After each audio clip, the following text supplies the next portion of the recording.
The Singer Quantum Stylist 9960 has two ways to secure the beginning and end of a stitch. There's the traditional way of just using the reverse button. So as you're sewing, if you hold it in, it goes backwards, and if you let go, it goes forward. So you can do it while you're sewing, touch and hold, goes back and forward.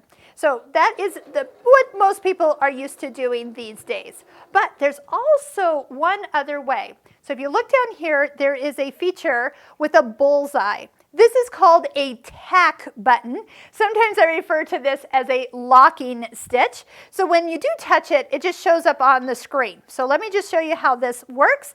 When you're stitching, so let's just say you're stitching along, okay? When you touch the reverse button, it's going to go, and I'm actually not even stepping on the foot control, it locks immediately. So it did like those 4 or 5 stitches up and down with just the touch of a button. So let's just say we take it out, we cut our threads, lift up the foot, and we come back in. When we go to start again, we're going to get those locking stitches before we even start. So at any given time, if you need to lock, just push it one time, let it stitch, and then it stops after 4 or 5 stitches.